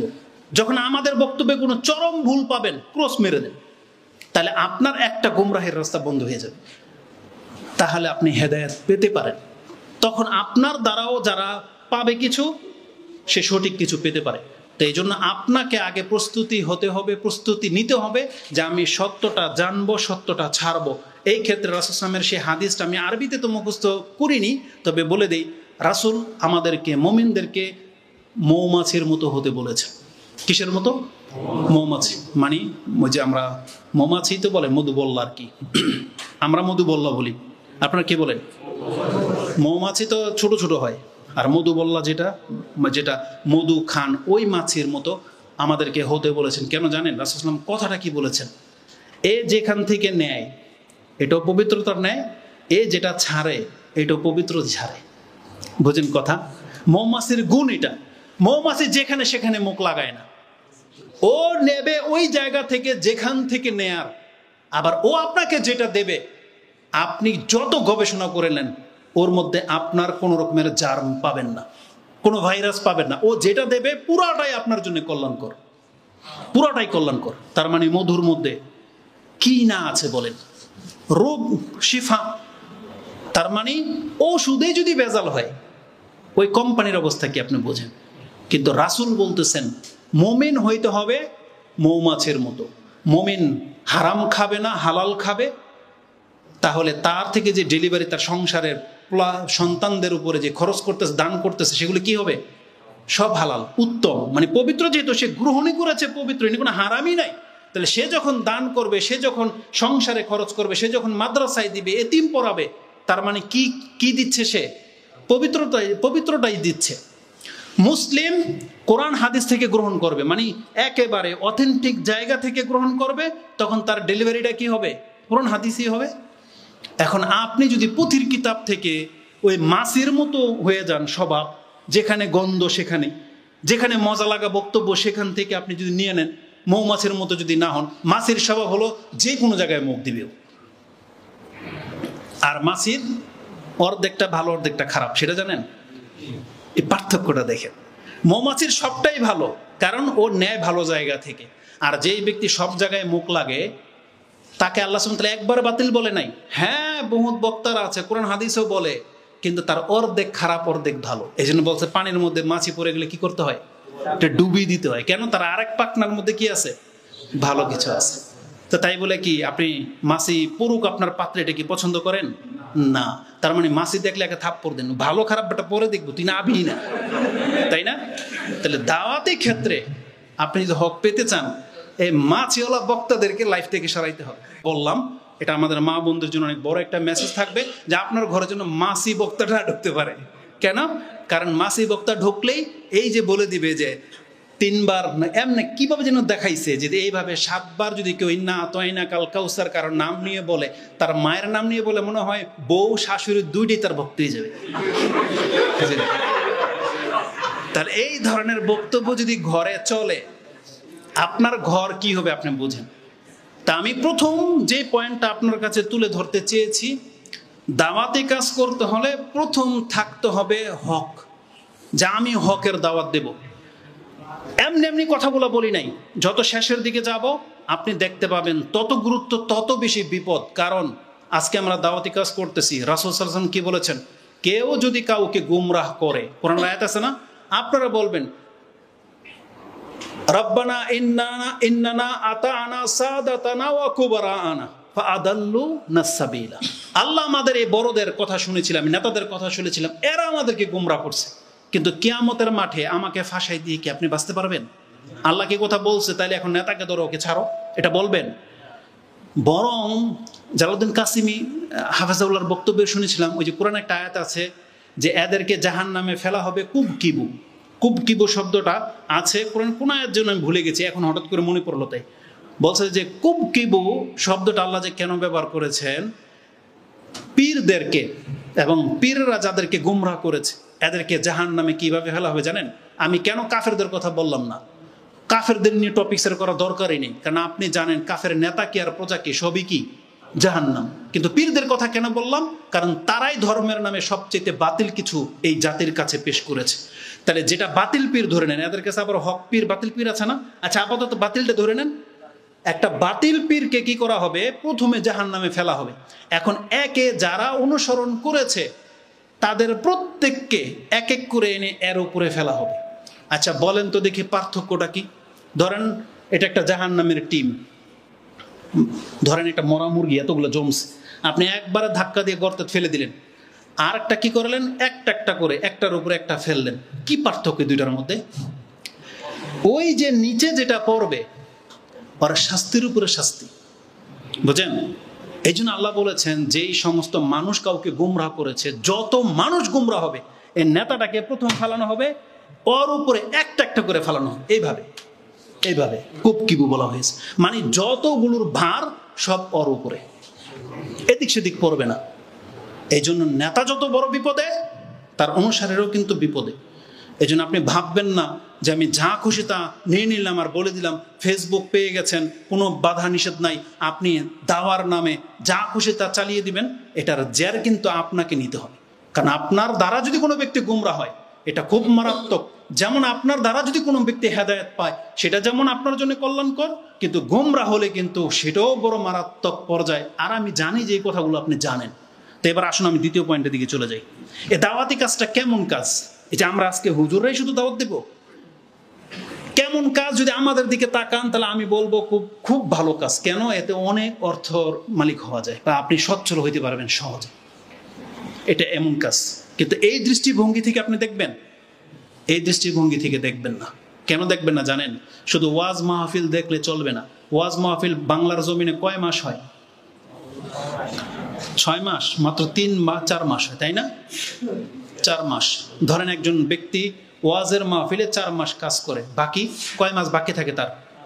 8 মাস। সে 8 মাস কি সে কিভাবে চলে? যে তার ইনকাম নাই, বললেন যে ওয়াজ মাহফিলে ইনকাম, দাওয়াতি কাজে ইনকাম 4 মাস, তাহলে বাকি 8 মাস। তার মানে এটা মূল ফোকাস না। এজন্য এই দৃষ্টিভঙ্গি থেকে আপনাকে বলি নাই যে দাওয়াতি কাজটা কেমন, বরং আপনাকে আপনার রবের দৃষ্টিভঙ্গি থেকে বুঝতে হবে। আমাদের বাংলার জমিনে ওয়াজ করে টাকা পাওয়া যায় সেটা ভিন্ন একটা সাবজেক্ট, এটা আল্লাহর এক্সট্রা একটা দয়া বা এক্সট্রা একটা অনুগ্রহ ধরে নেন, এক্সট্রা। কিন্তু পুরো বিশ্বের মুসলিম যারা দাওয়াতি কাজ করে, মসজিদের ইমামরা যারা দার্স দেয়, আপনাদেরকে শিখায়, দাওয়াতি কাজ কিনা? তাহলে তাদের, আমাদেরকে বাদ দেন, তাদের দিকে তাকায় কথা বলেন যে আপনার মসজিদের ইমাম সে যেই হোক, আরবি শেখাচ্ছে, দাওয়াত দিচ্ছে, একটা হাদিস বলতেছে, আপনি তার দিকে তাকায় কথা বলেন। আল্লাহর দৃষ্টিভঙ্গিতে দাওয়াতি কাজটা কেমন? আমি জানি যে এখানে সবাই মুসলিম, আর যেহেতু দাওয়াত আল্লাহর দিকে, সত্যের দিকে দাওয়াত, নিঃসন্দেহে আমি বিনা ব্যাখ্যায় বলতে পারি যে আপনারা সবাই মেনে নেবেন যে এর চাইতে উত্তম আর কোনো কাজ হতেই পারে না। ব্যাপারটা কি তাই না? নাকি এটার ব্যাখ্যার প্রয়োজন আছে? মানে একজন ব্যক্তি মানুষকে আল্লাহর দিকে ডাকবে, ইসলামের দিকে ডাকবে, এর চাইতে উত্তম বিকল্প আর কি কাজ হতে পারে বলেন? ধার প্রান্ত আসবে না। এবার আমি আপনাকে যুক্তি দিয়ে বুঝাবো, দলিল দেব। দলিল কি জানেন? দলিলটা হলো আল্লাহ সুবহানাহু ওয়া তাআলা, আপনি মানুষকে আল্লাহর দিকে ডাকছেন, তাই তো? এর চাইতে বেশি শ্রেষ্ঠ কোনো কাজ নাই। এই কথাটা স্বয়ং আল্লাহ সুবহানাহু ওয়া তাআলা বলেছেন। আল্লাহ কি কোরআনে সে আয়াত বলে নাই? আল্লাহ কি বলেছেন? ওমান আহসানু কাওলাম মিম্মান দাআ ইলাল্লাহ ওয়া আমিলা সালিহান ওয়া ক্বালা ইন্নানি মিনাল মুসলিমিন। এই কথাটা আমাদের রব বলেছেন। ওই ব্যক্তির চাইতে উত্তম আর কে হতে পারে যে মানুষকে আল্লাহর দিকে ডাকে এবং সে নিজে সৎ কাজ করে এবং সে বলে যে আমি মুসলিম। তার মানে আল্লাহর দিকে ডাকতে হবে আপনাকে মুসলিম পরিচয়। ইহুদি খ্রিস্টানরাও কিন্তু মানুষকে আল্লাহর দিকে ডাকতে পারে। ইউরোপের খ্রিস্টানরা কিভাবে ডাকে জানি না, তবে বাংলাদেশের খ্রিস্টানরা আপনাকে কিন্তু ঈসার দিকে ডাকবে না। এরা খুব চালাক, তারা আল্লাহর রূপ নিয়ে আপনাকে ডাকবে, কিন্তু তারা বলবে যে ঈসাও আল্লাহ, ওইভাবে বলবে, কিন্তু আল্লাহকে অস্বীকার করে ডাকবে না আপনাকে, আল্লাহকে স্বীকার করেই ডাকবে। কাদিয়ানিরা আল্লাহকে স্বীকার করে আপনাকে ডাকবে, যে ওরাও আল্লাহর দিকে আপনাকে ডাকে। তাহলে যেহেতু কাদিয়ানিও আল্লাহর দিকে ডাকে, তাহলে আপনি কি এখন তার অনুসারী হয়ে যাবেন যে সে তো আল্লাহর দিকে ডাকে? আল্লাহ কি বলেছেন? ওয়াকালা ইন্নানি মিনাল মুসলিমিন, আমি মুসলিমদের অন্তর্ভুক্ত। আর মুসলিম মানে মুহাম্মদুর রাসূলুল্লাহ সাল্লাল্লাহু আলাইহি সাল্লামের অনুসারী। তো যেই ব্যক্তি আল্লাহর দিকে ডাকে, এটা আল্লাহ নিজেই বলেছেন যে তার চাইতে উত্তম কাজ আর কারো নাই। তার এখান থেকে আপনাকে বুঝতে হবে যে দাওয়াতি কাজ এটা কত শ্রেষ্ঠ কাজ। আর এই কথাটাকে আমি আরো শক্তিশালী করে দিচ্ছি আল্লাহ সুবহানাহু ওয়া তাআলার সুন্নাহ দিয়ে। সেটা কি? আল্লাহ সুবহানাহু ওয়া তাআলা এই পৃথিবীতে তার পক্ষ থেকে মেসেঞ্জার পাঠানোর প্রয়োজন বোধ করেছেন শুধুমাত্র মানুষকে আল্লাহর দিকে দাওয়াত দেওয়ার ক্ষেত্রে। কোনো একজন রাসূলকেও পৃথিবীতে বিজ্ঞান শেখানোর জন্য পাঠায়নি, একজন রাসূলকেও না। একজন রাসূলকেও দুনিয়ার রাষ্ট্রের নায়ক হওয়ার জন্য, মানে ক্ষমতা দখল করে গিয়ে এর জন্য এই মেসেজটা দিয়ে পাঠায়নি। অনেক নবীকে আল্লাহ সুবহানাহু ওয়া তাআলা রাষ্ট্র ক্ষমতা দিয়েছেন, নায়ক করেছেন, বাদশা করেছেন, কিন্তু এটা আল্লাহর মূল মেসেজ ছিল না। আল্লাহর মূল মেসেজ হচ্ছে তোমার জাতিকে আমার ইবাদতের দিকে ডাকো, আমার দিকে ডাকো। এটা ছিল আল্লাহ সুবহানাহু ওয়া তাআলার মূল মেসেজ। তার মানে আল্লাহ তার রাসূলদেরকে শুধুমাত্র তার দাওয়াতের ক্ষেত্রে ব্যবহার করেছেন। এটা প্রমাণ করে যে আল্লাহর দিকে মানুষকে ডাকা এটার চাইতে উত্তম আর কোনো কাজ হতে পারে না, যে কাজটা করে গেছেন আমাদের নবী মুহাম্মদুর রাসূলুল্লাহ সাল্লাল্লাহু আলাইহি ওয়াসাল্লাম। আপনাকে তার লাইফ থেকে এটা নিতে হবে। মুহাম্মদুর রাসূলুল্লাহ সাল্লাল্লাহু আলাইহি ওয়াসাল্লামকে আল্লাহ কি বলেছেন জানেন? হে নবী, তিনি তো রাসূল, তাই না? একটা গুণ তার, এটা তিনি নবী। তারপরে বলেছেন আপনাকে আমি পাঠিয়েছি মুবাশশিরাম ওয়া নাযীরা, আপনি হচ্ছেন সুসংবাদদাতা, আপনি হলেন সতর্ককারী, ও দাইয়ান ইলাল্লাহ, এবং আপনি হলেন আল্লাহর পক্ষ থেকে একজন দায়ী, আহ্বানকারী। দাওয়াত দেওয়ার জন্যই আপনাকে পৃথিবীতে বিশেষ করে পাঠানো হয়েছে। তার মানে সুসংবাদদাতা, সতর্ককারী। আর আল্লাহর রাসূলকে আল্লাহ বলেছেন এটা আপনার একটা নাম, আপনি হলেন দায়ী। তো এটা হচ্ছে রাসূলুল্লাহ সাল্লাল্লাহু আলাইহি সাল্লামের একটা গুণ, যেটা তার কাজ।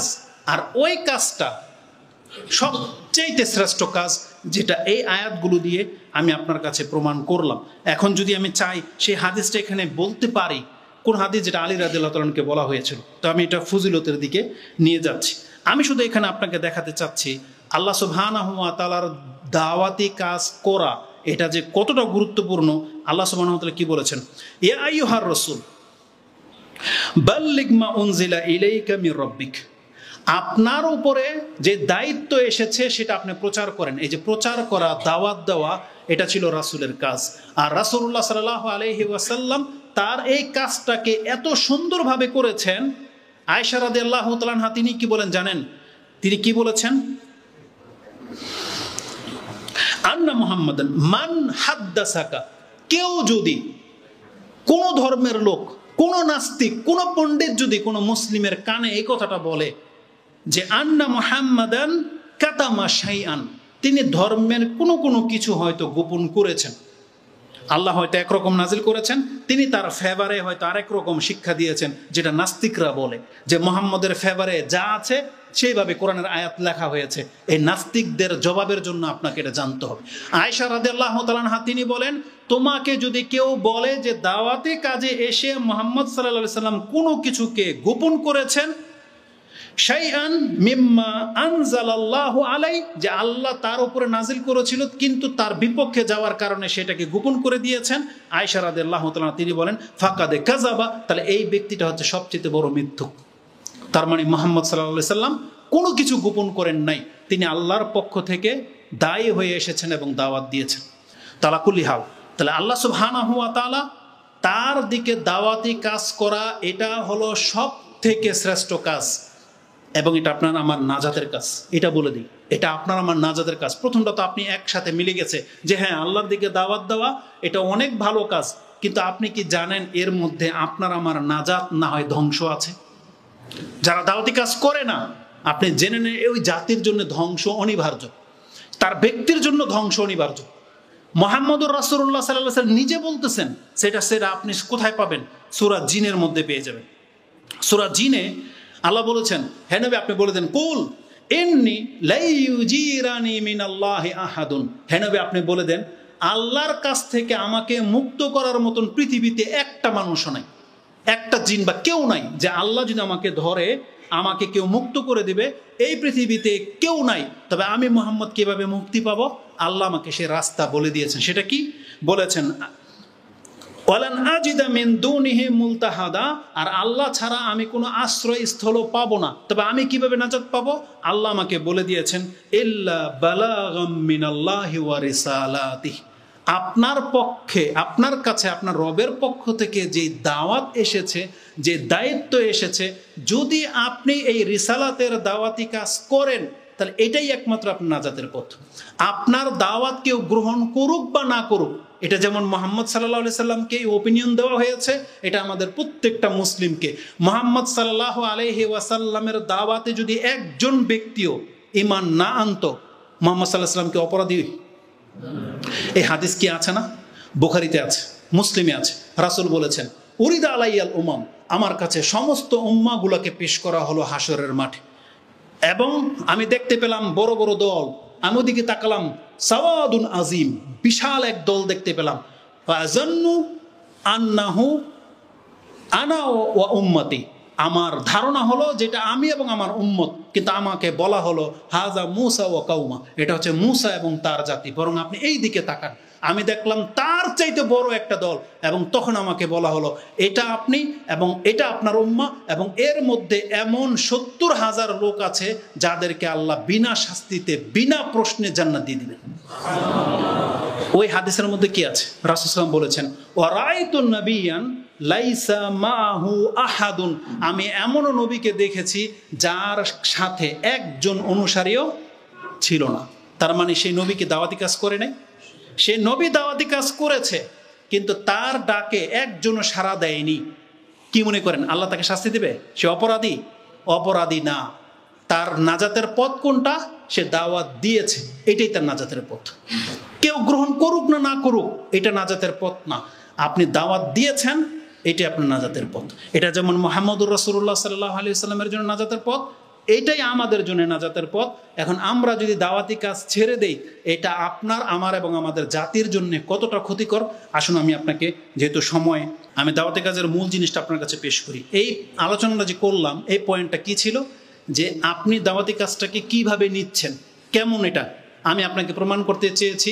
দাওয়াতি কাজের বিকল্প বা এর চাইতে উত্তম আর কোনো কাজ নাই, উত্তম কোনো কাজ নাই। আমি এখন তো বক্তব্যের ফিল্ডে আছি। আপনাদের মতো যদি 10 জন ব্যক্তি আমাদের মতো বক্তা হয়ে যান, আমাদের রিজিকে ঘাটতি পড়বে? ঘাটতি পড়বে না, কোনো ঘাটতি পড়বে না। তার মানে আপনি এই ফিল্ডে চলে আসেন, আপনি দেখতে পাবেন। আমি অনেক যুবকরা জিজ্ঞেস করে যে শেখ, আমি মাত্র ফার্স্ট সেমিস্টারটা শেষ করেছি, এখন আমি কি করবো? আমি জেনারেল পড়তে চাই না, আমি দায়ী হতে চাই। আমি ব্যক্তিগতভাবে তাদেরকে নিরাশ করি না, কারণ আমি জানি আল্লাহর কাছে সব সহজ। শুধু আপনার টিকবেন কিনা, আপনার সংসার চলবে কিনা। নাহলে আপনি এখনই লেগে যান, আপনার দ্বারা একজন স্কলার হওয়া সম্ভব।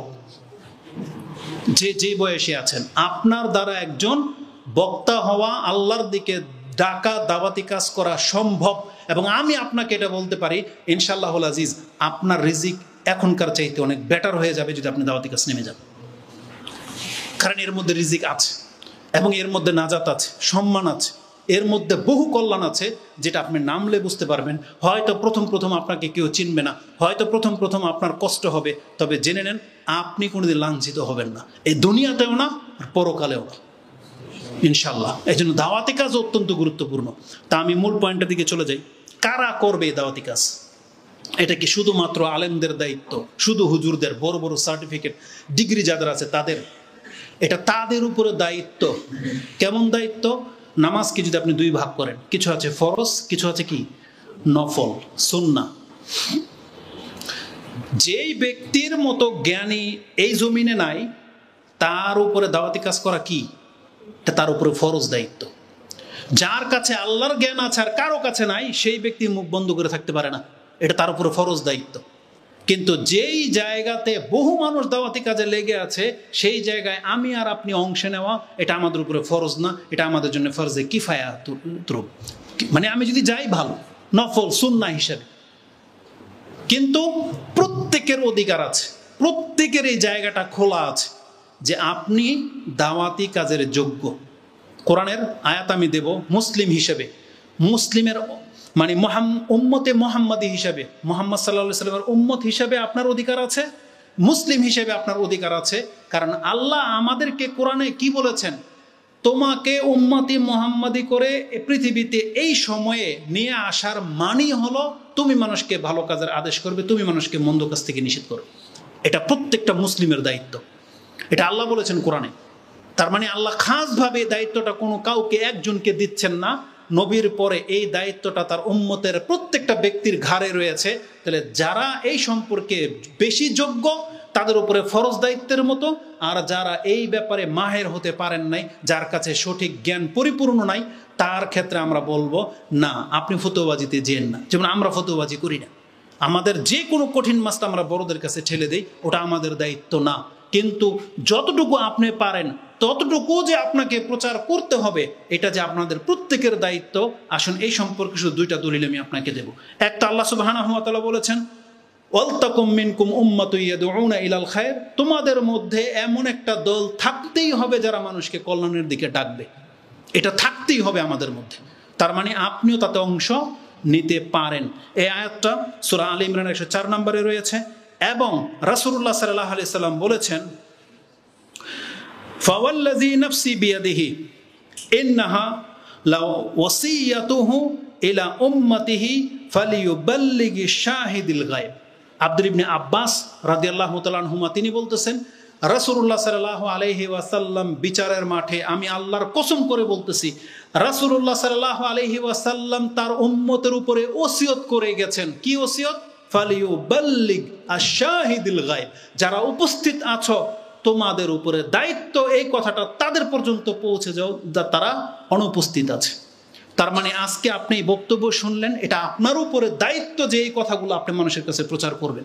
আপনি জুমার খুতবা শুনেছেন, আপনার ঘরে সেটা প্রয়োগ করবেন, এটা আপনার দায়িত্ব। আপনি জানছেন আল্লাহ আরশে আজিমের উপরে আছে, এটা প্রচার করা আপনার দায়িত্ব।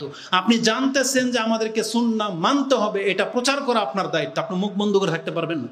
আপনি জেনে গেছেন সুন্নাহগুলা যে এটা সুন্নাহ, আপনি মুখ বন্ধ করে থাকতে পারবেন না ফিতনার ভয়। আজকে আপনার মুখ বন্ধ দেখে এই 10 জনের ঘাড়ের উপরে পড়েছে। যদি আপনিও মুখ খুলতেন ব্যাপারটা হালকা হয়ে যেত। আপনার সমাজের মসজিদের একজন সুন্নাহ মানে, আপনি মুখ বন্ধ করে আছেন বিদায় তাকে মসজিদ থেকে বের করে দিতে সাহস পেয়েছে। কিন্তু আপনি যদি জায়গা মতো হকটা বলতেন যে হ্যাঁ এটা কোরআন হাদিসে আছে, ব্যাপারটা মিটে যেত। তো রাসূলুল্লাহ সাল্লাল্লাহু আলাইহি ওয়াসাল্লাম এটা ওসিয়ত করে গেছেন, ফালিয়ুবাল্লিগ আশ-শাহিদুল গায়ব, যারা উপস্থিত আছো মানে যার কাছে জ্ঞান চলে আসছে, এটা তোমার দায়িত্ব, তুমি অন্যের কাছে প্রচার করবে। এই ক্ষেত্রে বলা হয়নি যে তুমি সার্টিফিকেট অর্জন করো, বলছো তোমার কাছে যে জ্ঞানটা পৌঁছে গেছে সেটা তুমি প্রচার করো। এবং ওই ভাষা তো আপনি জানেন, রাসূল কি বলেছেন, বাল্লিগ আন্নি ওয়ালাউ আয়া। আর একটা মাসলা, একটা আয়াত জানছো, এটা প্রচার করো। পৃথিবীর বহু সাহাবী অতীত হয়ে গেছেন যাদের কাছে রাসূলের সব হাদিস ছিল না, 1টা 2টা 10টা 20টা, যে যতটা সংরক্ষণ করতে পেরেছিলেন সেটা কি তারা প্রচার করে যায় নাই? সেটাই তার দায়িত্ব পুরো করে গেছে। তাহলে আমরা কেন এটাকে শুধু আমাদের আলেমদের দিকে ঠেলে দিচ্ছি? এই সালাফি মানহাজের দাওয়াত, কোরআন সুন্নাহর দাওয়াত প্রচার প্রসার করা, এটা শুধু সালাফি মানহাজের হুজুরদের ইমামদের দায়িত্ব না, এটা প্রত্যেকটা অনুসারীর দায়িত্ব। আপনি হয়তো ক্রিটিক্যাল বিষয়ে যাবেন না, কিন্তু আপনি এখন যেই হকটা বুঝতেছেন, একটা হিন্দুর কাছে গিয়ে আপনি কথা বলতে পারেন না, কেন আপনি মূর্তি পূজা করেন? আল্লাহর উপরে ঈমান আনেন। আজ পর্যন্ত আমরা শুধু দাওয়াত বলতে কি বুঝি এগুলো? তাহলে অমুসলিমদের কাছে এই হক কথাটা দাওয়াত কে পৌঁছাইব? এটা সুদখোরকে বলেন এটা সুদ খাওয়া জায়েজ নেই, আপনার বাপ হোক মা হোক সবাইকে বলেন না যে জর্দা খাওয়া ছেড়ে দেন। কথাটা তো বলতে হবে, কাউকে তো বলতে হবে, বড় ভাইকে, যে ভাই আপনি অনেক ভালো মানুষ, অন্তত 5 ওয়াক্ত নামাজটা পড়েন। এই কথাটা তো বলতে হবে, নাকি এটা বলতে গেলে আপনার সার্টিফিকেট লাগবে? এই জন্য আমি বলতে চাচ্ছি, দাওয়ার কাজে প্রত্যেকটা ব্যক্তির অংশ রাখার উন্মুক্ত অফার আছে, উন্মুক্ত অফার। এবং যেটা করবেন আপনার জন্য কল্যাণকর। আমি আমার বক্তব্যকে শর্ট করে দিচ্ছি, যদিও এখানে অনেকগুলো ব্যাপার ছিল। ওই হাদিসটা স্মরণ করে দিই, আলী রাদিয়াল্লাহু তাআলা আনহু রাসূল কি বলেছেন, যে তুমি মানুষের কাছে ইসলাম প্রচার করো, তাদের উপরে যা ফরজ সেটা প্রচার করো। ওয়াল্লাহি, আল্লাহর কসম করে বলতেছি, লা ইয়াহদিয়াকা আল্লাহু রাজুলান ওয়াহিদান, তোমার মাধ্যমে যদি আল্লাহ কোনো ব্যক্তিকে, একজন ব্যক্তিকে হেদায়েত করে দেন, বিকা রাজুলান খায়রাল লাকা মিন আইয়াকুনা লাকা হুমুরিন নাম, তাহলে সেটা তোমার কাছে ওই একটা লাল উট অর্জন করার চাইতেও বেশি শ্রেষ্ঠ হবে। এই হাদিসটা তো আমরা সবাই জানি, এই হাদিসের সাথে আরেকটা অতিরিক্ত কথা আছে। সেখানে কি আছে জানেন? রাসূলুল্লাহ সাল্লাল্লাহু আলাইহি সাল্লাম বলেছেন যে সেটা তোমার জন্য দুনিয়া এবং দুনিয়ার মধ্যে যা আছে তার থেকে শ্রেষ্ঠ হবে। সে হাদিসের নাম্বারটা বলে দিই, খায়রুল লাকা মিনাদ দুনিয়া ওয়া মা ফিহা। এই হাদিসটা আপনি পেয়ে যাবেন আজ-জুহুদ আর-রিকাক লিইবনে মুবারক। ইবনুল মুবারক যে রয়েছেন রাহিমাহুল্লাহ, তার একটা কিতাব আছে আজ-জুহুদ, তাতে আপনি 1375 নম্বর এটা পেয়ে যাবেন। মক্তবা শামিলার মধ্যে আছে যে রাসূল বলেছেন, তোমার মাধ্যমে যদি একজন ব্যক্তিকে আল্লাহ হেদায়েত করে দেয়, আরেকজন ব্যক্তি পুরো দুনিয়া অর্জন করেছে, কিয়ামতের মাঠে তুমি দেখতে পাইবা এই একজন হেদায়েতকারীর কারণে তুমি দুনিয়ার সমস্ত সম্পদের চাইতে বেশি কিছুর মালিক হয়ে গেছো। এজন্য হিদায়াত অত্যন্ত গুরুত্বপূর্ণ। একটা মানুষ আপনার কারণে আল্লাহকে চিনে যাবে, এটা কত বড় ব্যাপার আপনি মনে করেন? কত বড় ব্যাপার, অনেক বড় ব্যাপার। এজন্য আমাদেরকে হিদায়াতের কাজ করতে হবে, দাওয়াতি কাজ করতে হবে। আর দাওয়াতি কাজের সবচেয়ে বড় এবং মুখ্য বিষয় যেটা, যেই কারণে আজকে আমি আর আপনি এখানে, ওই যে প্রথমে কথাটা বলেছিলাম, আল্লাহ যদি বাংলাদেশকে হালাক করে দিত পিস টিভির আগে, তাহলে আমি আর আপনার মতন ব্যক্তি কোনোদিন আহলে হাদিস শব্দটা না শুনি নাই, শুনতাম না কোনোদিন। নাকি কথাতে দ্বিমত আছে আপনার? কারণ বাংলার জমিনে আহলে হাদিস ছিল, সালাফির দাওয়াত ছিল চাঁপাইনবাবগঞ্জ, রাজশাহী, ওই টাঙ্গাইল, ও কত উমুক তুমুক জায়গায়, কিন্তু আপনার আমার কান কোনোদিন শুনে নাই। কিন্তু আল্লাহ সুবহানাহু ওয়া তাআলা এই নেটের জগতে প্রত্যেকটা ঘরে, রাসূল বলেছে না, কিয়ামতের পূর্বে ইসলাম ঢুকবে, সেটা পাকা বাড়ি হোক কাঁচা বাড়ি হোক, প্রত্যেকটা ঘরে বিইজ্জে আজিজিন ও বিজিল্লি জালিলিন, হয় সম্মানের সাথে ঢুকবে, না হলে লাঞ্ছিত করে তারপরে ঢুকবে। তার মানে ঢুকবে, এটা সত্য। আমরা সেই ইসলামের দাওয়াত পেয়ে গেছি। তাহলে এই যে সময়টা, এটা কি এতদিন যে আল্লাহ অপেক্ষা করলেন, কিসের কারণে? আপনার আমার হেদায়েতের কারণে। হতে পারে বাংলার জমিনে যত অপকর্ম হচ্ছে, তারপরে বাংলাদেশ টিকে আছে, অথচ কোথায় আগুন লেগে গেছে, বন্যায় ডুবে যাচ্ছে, আপনি সব নেটে দেখতে পাচ্ছেন। কিন্তু কেন বাংলার জমিনে এখন পর্যন্ত টিকে আছে? হতে পারে আজকের এই সেমিনারের মধ্যে কোনো একজন হয়তো নামাজি হবেন, নাকি না? আল্লাহর দুনিয়ার বিচিত্র আপনি আমি দেখি না, আল্লাহ দেখে। এই জন্য দাওয়াতের বরকত আপনি কি বুঝাবো? সর্বশেষ একটা আয়াত শুধু বলে দিয়ে আজকের বক্তব্য শেষ করে দেব। সেটা সূরা হুদ 11 নম্বর সূরার 117 নম্বর আয়াত। আল্লাহ বলেছেন, যেই জাতির মাঝে দাওয়াতি কাজ করার মতো লোক আছে, সেই জাতিটা কত ভাগ্যবান। যে দাওয়াতি কাজ করে সে নিজে ভাগ্যবান, যে জাতির মাঝে দাওয়াতি কাজ করা হচ্ছে সেই জাতিটা ভাগ্যবান, যারা দাওয়াতটা গ্রহণ করে নিচ্ছে তারাও ভাগ্যবান। কত বড় ভাগ্যবান যে জাতিতে দাওয়াতি কাজ হয়। আল্লাহ বলতেছেন, ওমা কানা রাব্বুকা লিইহলিকাল কুরা বিজুলমিন। আল্লাহ সুবহানাহু ওয়া তাআলা এমন নন যে কোনো জাতিকে হালাক করে দিবে তাদের পাপের কারণে। তারা পাপী, আল্লাহ বলছে বিজুলমিন, তারা পাপী। তাদের পাপের কারণে আল্লাহ তারপরও তাদেরকে হালাক করবেন না। কোন গুণ থাকলে? আল্লাহ সুবহানাহু ওয়া তাআলা বলতেছেন, ওয়া আহলুহা মুসলিহুন, তাদের মধ্যে এমন জাতি আছে যারা মানুষের ইসলাহের কাজে লেগে আছে, মানুষের পাপের ক্ষেত্রে বাধা দেয়, ভুলটাকে শুধরে দেয়, আল্লাহর দিকে ডাকে, নামাজের কথা বলতেছে, হালাল খেতে বলতেছে। ওয়া আহলুহা মুসলিহুন, যাদের মাঝে এমন ব্যক্তিরা থাকবে যে সে তারা জাতির কল্যাণ চায়, পরিবর্তন চায়, ওই লোকগুলো যতদিন বাকি থাকবে, তোমার রব, এটা আল্লাহ বলতেছেন, তোমার রব ওইমন না, এটা তার সুন্নাহ না যে এমন একজন লোক বাকি থাকবে তারপরও সেই জাতিকে হালাক করে দেবে না, হালাক হবে না। এটা হচ্ছে দাওয়াতি কাজের সবচেয়ে বড় বরকত। আজকে আমাদের বাংলার জাতি টিকে আছে শুধু দাওয়াতের কারণে। অতএব আমরা রাগ গোসা দেখাবো না, দায়ীদেরকে আল্লাহ রহমত স্বরূপ পাঠিয়েছে এই পৃথিবীতে। আরব দেশের একজন শেখ, মানে কোনো একটা, আমি তো যেহেতু ঘটনা বলি না সেজন্য, কিন্তু কত চমৎকার কথা বলেছেন যে হজে একজন মহিলা আসছে বেপরদা হয়ে, মানে একদম বিশৃঙ্খল অবস্থা। কোনো একজন শেখ হয়তো সেখানে ছিল, তাকে নিষেধ করলেন যে তুমি এখানে ফিতনা ছড়ায় না, এখান থেকে চলে যাও, পর্দা করবা, চলে যাও। সেই মহিলা ওপেন বলছে, আমি তো আসছি এই হাজিদেরকে ফিতনায় ফেলার জন্য। তখন সে শেখ কি করেছেন, যিনি দায়ী, তিনি সাথে সাথে আল্লাহর কাছে হাত তুলে বলছেন, আল্লাহ তুমি একে ক্ষমা করে একে হেদায়েত করো। সেই মহিলা শুনে আশ্চর্য হয়ে গেছে, যেখানে তাকে লানত করার কথা ছিল, সে আল্লাহর কাছে 2 হাত তুলে বলছে, আল্লাহ একে ক্ষমা করে দাও, একে হেদায়েত করো। সেই মহিলা সাথে সাথে সেখান থেকে চলে গেছে, পর্দা করছে। তার অন্তর মানে লেগে গেছে যে আমার জন্য ক্ষমা চাইলো। তার মানে তিনি বুঝাতে চাইলেন, যারা দায়ী হবে, যারা মানুষকে সত্যের দিকে ডাকবে, তারা কোনোদিন কাউকে লানতান করতে পারে না।